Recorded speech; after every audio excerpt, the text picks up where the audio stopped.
മനസ്സിലാക്കാൻ പറ്റുന്ന രൂപത്തിൽ പടച്ചവൻ നമ്മളങ്ങനെ പാകപ്പെടുത്തിയെടുക്കുന്നതാണ് പറ്റും. അള്ളാഹുവാണ് ആകാശവും ഭൂമിയും ഒക്കെ പടച്ചത് എന്നുള്ളതാണ് സൂറത്ത് ഖാഫില് കഴിഞ്ഞ ആയത്തുകൾ നമ്മൾ പറഞ്ഞത്. അപ്പൊ അതൊരാള് മനസ്സറിഞ്ഞുകൊണ്ട് വിശ്വസിക്കുകയാണെങ്കിൽ, ഓക്കെ, അംഗീകരിക്കുകയാണെങ്കിൽ, അള്ളാഹു അത്രമാത്രം കഴിവുള്ളവനാണ് എന്ന് വിശ്വസിക്കുകയാണെങ്കിൽ, അങ്ങനെയുള്ള ആളോട് അള്ളാഹു തുടർന്ന് പറയുന്ന വാക്കുകളാണ് 9, 10, 11 ആയത്തുകൾ. അതിലൂടെ മറ്റൊരു തെളിവ് നമ്മൾ ചിന്തിച്ചു കഴിഞ്ഞാൽ നമുക്ക് മനസ്സിലാകുന്ന രൂപത്തിലൊരു തെളിവ് അള്ളാഹു വിശദീകരിക്കണം. എന്താണ് ആയത്തിലൂടെ പറയുന്നത് നോക്കാം. അള്ളാഹു പറയാണ്, وَنَزَّلْنَا مِنَ السَّمَاءِ مَاءً مُبَارَكًا فَأَنبَتْنَا بِهِ جَنَّاتٍ وَحَبَّ الْحَصِيدِ. وَنَزَّلْنَا مِنَ السَّمَاءِ مَاءً. മാ എന്ന് പറഞ്ഞാൽ വെള്ളമാണ്. ആകാശത്തുനിന്ന് നാം വെള്ളത്തെ ചൊരിഞ്ഞു തന്നു, അല്ലെങ്കിൽ ഇറക്കി തന്നു. മാ എന്ന് മാത്രമല്ല പറഞ്ഞു, മാ മുബാറക് എന്ന് പറഞ്ഞാൽ അനുഗ്രഹീതമായ വെള്ളമാണ്. എന്ന് ആലോചിച്ച് നോക്ക്. അവിടെ അള്ളാഹു മറ്റൊരു വിഷയം പറയുന്നതോട് കൂടെ ഈ വെള്ളത്തിന്റെ അനുഗ്രഹീതം, അല്ലെങ്കിൽ വെള്ള അനുഗ്രഹമാണ്, അതത്രയും ഇമ്പോർട്ടന്റ് ആണ് മനുഷ്യന്റെ ജീവിതത്തിൽ. അതില്ലാത്തൊരവസ്ഥ ആലോചിച്ച് നോക്കാം. ഈ ഭൂമിയിൽ സസ്യങ്ങളാണെങ്കിലും ജീവികളാണെങ്കിലും മനുഷ്യന്മാരാണെങ്കിലും വെള്ളം ഇല്ലാത്തൊരവസ്ഥ. കുടിക്കാന് നനക്കാന് എല്ലാത്തിനും നമുക്ക് വെള്ളമാണ്. മാത്രമല്ല ആ വെള്ളത്തിന്റെ പ്രത്യേകത എന്താ പറയുക, നമുക്ക് കിട്ടുന്ന വെള്ളം കൂടിയ പ്രശ്നം. ആകാശത്ത് നിന്നുകൊണ്ടിരിക്കുന്ന വെള്ളം അത് കുറഞ്ഞാലോ അതും പ്രശ്നം. ഇനി ആ വരുന്ന വെള്ളം ശുദ്ധിയുള്ളല്ലെങ്കിലോ? അള്ളാഹു ചോദിക്കണ്ട്, ഉജാജൻ ഉപ്പുള്ളതാണെങ്കിൽ എന്താ കാട്ടുക? അപ്പോ അള്ളാഹു ഇതിനെ കറക്റ്റായ അളവിൽ നമുക്കിങ്ങനെ തരുമ്പോൾ ഇത്രയും വലിയൊരു അനുഗ്രഹമാണ്. എന്നിട്ട് ആ വെള്ളത്തിലൂടെ അള്ളാഹുവിന്റെ ബാക്കി പറയാണ്,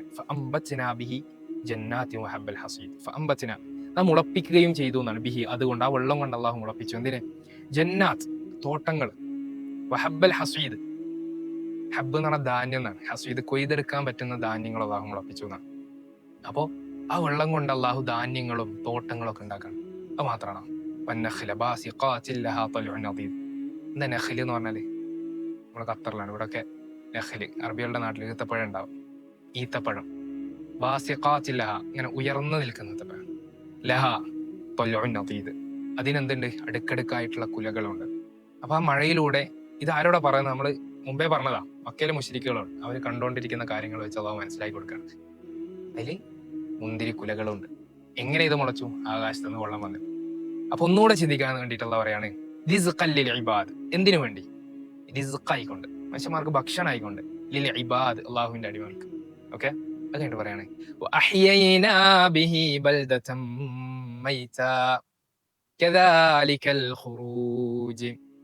വഅഹ്യയ്നാ ബിഹി, ഈ ബിഹി എന്താ അറിയോ? അതുകൊണ്ട് എന്നാ പറയുന്നത്. ഏതുകൊണ്ട്?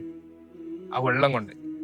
ആ വെള്ളം കൊണ്ട് അല്ലാഹു സുബ്ഹാനഹു വ തആല അഹ്യയ്ന, ജീവിപ്പിച്ചു, ബൽദത്തൻ മൈത്ത, മരിച്ചു കിടക്കുന്ന, അല്ലെ മയ്യത്തായി കിടക്കുന്ന ഒരു നാടിനെ ഈ വെള്ളം മൂലം ജീവിപ്പിക്കുകയാണ്. വെള്ളം ഇല്ലെങ്കിൽ അവിടെ സസ്യങ്ങളും ഉണ്ടാവില്ല, ഒന്നും ഉണ്ടാവില്ല.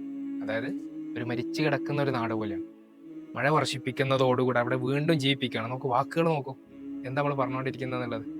എന്നിട്ടോ, കദാലിക്കൽ ഖുറൂജ്, അപ്രകാരമാണ് നിങ്ങളുടെ പുറപ്പാട്, ഖബറിൽ നിന്നുള്ള പുറപ്പാട് എന്നുള്ളത് വ്യക്തമാക്കി തരാണ്. നിങ്ങൾ മരിച്ചു കഴിഞ്ഞാൽ ഖബറിൽ വെക്കും, ഒക്കെ നശിക്കും. പ്രവാചകന്റെ ഹദീസിൽ കാണാൻ കഴിയും, അജ്ബുദ്ദനബ് എന്ന് പറയാം. അഥവാ മനുഷ്യന്റെ വാൽക്കുറ്റി ഒഴികെ ബാക്കിയുള്ളത് മുഴുവൻ നശിക്കും മനുഷ്യന്മാരുടേത്. പിന്നീട് ഖിയാമത്ത് നാളില് ഒരു മഴ പെയ്യുമ്പോഴാണ് എന്ത് ചെയ്യുക? എല്ലാവരും പുനർജനിക്കാന്നാണ്. അപ്പോ അത് തന്റെ മുന്നിൽ കാണുന്ന സസ്യങ്ങളുടെ അവസ്ഥ നമ്മൾ ആലോചിച്ച് നോക്ക്.